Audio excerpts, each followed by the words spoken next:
Hello again and welcome again to the Blergh. So this week's been a pretty full-on week, so I thought I'd do something a bit different and hopefully a little bit quicker to take a break from the practice exercises and do something different. A few of you asked about the Djembe stand that I've been using in these videos, so I thought I'd talk about that, and I also wanted to just give you some tips or just give you a walkthrough video on how to attach a strap to your djembe if you want to play standing up. So we'll see how that goes.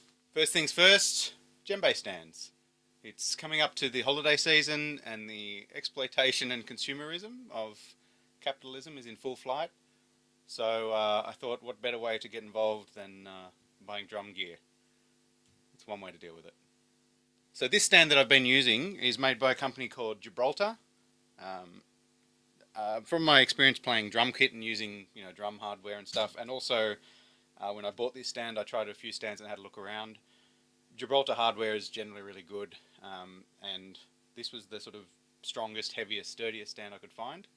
So when I bought this, I got it from a music shop here in Melbourne. I think it was about $400. But if you live in the US, one good thing about living in the US, perhaps the only good thing about living in the US, is these stands sell on Amazon for I think about $130, and you can get them shipped to you free. I've included a link to where these stands are on Amazon in the notes for the episode, and there should be something hovering about on the screen as well. Full internet scam disclosure: if you do click on the links, they're affiliate links. So if you buy one from Amazon using that link, I get a couple of bucks. I think like $2 or something. So I'd always recommend buying from your local music shop if you have one. Also gives you a chance to actually try out the stand in person. But if you are going to buy it on Amazon, support me. So for those of you not in the US, Amazon won't ship you this stand. So I think just because it's too heavy. So I looked up a few other options to give you more options. So first option is you can buy just the top part of this stand. So as you see, I duck down here for a minute. Just this part of the stand. And this part of the stand is kind of the important, interesting part. The bottom part, this is just the bottom of any old stand really. You can get just the top part on Amazon for I think it's $80, and then you could just go to a music store and get them to sell you the bottom of any old music stand that fits. Anything with the same diameter of the stand part, like if you take it in there and plug it in, they'll find something that fits. It also gives you an option to get something lighter if you want, like the bottom part of this stand is actually the really heavy bit. So if you're planning to travel with your stand, especially if you're flying on planes, being able to get a lighter bottom half actually can be a useful thing. So even if you are in the US, that might be a road worth taking, just because flying especially, the weight can really add up. The other alternative, especially if you like the idea of a lighter stand, this same company, Gibraltar, also makes a light version of the stand. So this is called the heavy duty stand. I think the other one's called light duty stand, or some other person named Judy. And it's got a slightly different design, and it's about 3.5 kilos lighter, or 7 pounds, I worked out, if you're in America. And I think the lighter stand is about $100 on Amazon. So it's a bit cheaper as well as being lighter. So that might be a good option for you, even if you're in the US again. So if it sounds good to you, have a cheaper or lighter stand, I would recommend that one. I tried a bunch of different stands. Like I chose the heavy one because it suited what I needed. But it's about 10 kilos or maybe more, I think. So if you're going to travel at all with your drum, or even if you're just going to be carrying it to and from your car or on public transport or something like that, maybe the lighter stand's the way to go. So that's Djembe stands.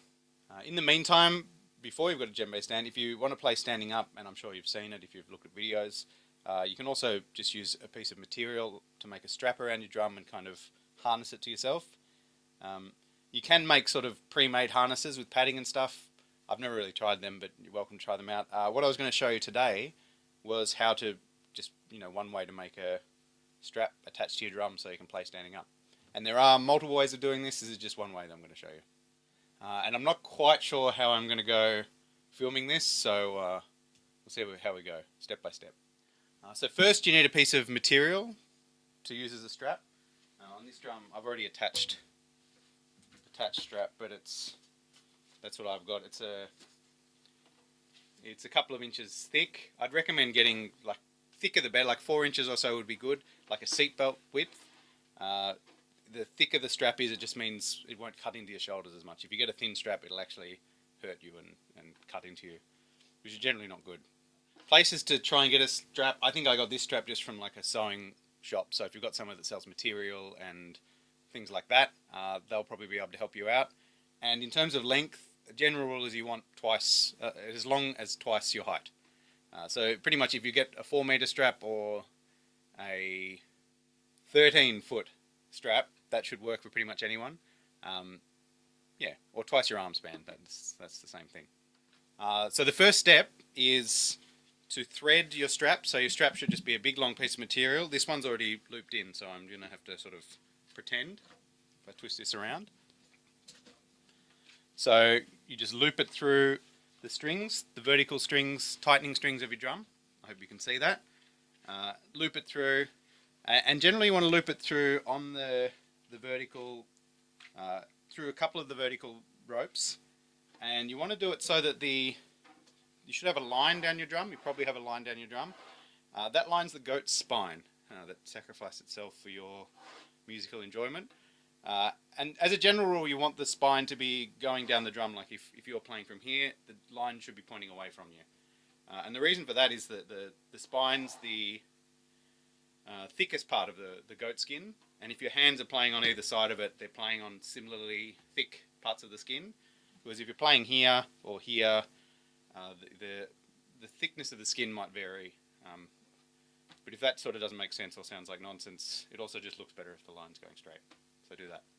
Okay, so you've threaded the strap through the strings and pulled it through, and then what you want to do is tie it. So I've already tied this one. If you want a knots lesson, I'm sure there's a channel for you on YouTube. This one isn't it. I've already tied this and I don't even know how. So good luck with knotting it. But you just want to knot it together so you have a loop, and the loop is just the strap going in a loop, and it threads between the vertical ropes on your drum.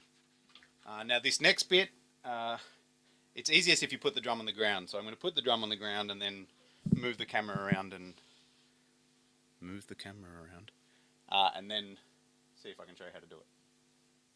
Okay, so I've changed the camera around. What I'm going to try and do, maybe the audio won't be great for this, but we'll see how it goes. So if you've got the drum on the floor and you've got your strap looped through it like this, first thing you want to do is loop the strap over the drum so it kind of rests on the bottom bit. So I'll just show you what I mean. So this bit comes over here and then comes underneath the drum. So all I've done, and you could do this with the drum standing up. So if the drum's standing up, what you're doing is the loop comes through on this side and I'm looping it over the other side. So I'm passing the loop over around that side of the drum and then kind of catching it and then putting it back over. So now it's on the ground. And once it's on the ground, so it should look sort of something like that, where you have, can you see that? Yes, you can. So you have the loop going through the strap on your drum, and then you sort of have two handles here on the side. And now the first step you want to do is bring your two hands together, so the handles are together, like that. Okay, like that. And then if you sort of cross them under each other like that, you'll see a little hole appear here. And then, as you stretch that apart, so I'm holding this together and stretching apart, you'll see a triangle forms. So that triangle is where you put your head. So what I'm going to do now is try and show you with my hand. So your head comes in through here, if that makes any sense. So it looks like this. Should look like that. See how I've got a triangle in the middle, in here. This is the triangle. That's where my head goes. So now I'm going to zoom out a bit and show you putting the drum on. So my head goes through there and my arms go through these two side holes. Let's see if that makes any sense. Hello. Okay, so I've got the drum in front of me. I've got crossed my strap over. I've got my triangle there. I'm going to put my head through the triangle like this. Head through the triangle and lift it up. So that's my head through the triangle, and you see I've got these two bits on the side. That's where my arms go, through there. And then I'm standing up with my drum. There you go. So if your drum's too high or too low, what you need to do is just either give it more length or less length. So if it's too low, it'll probably be too low if you start with 4 meters. Just knot some more of the rope up and do the same thing. Keep trying it till you get it roughly there. This is probably a little bit high for me, but something like that. I'm going to put these off now.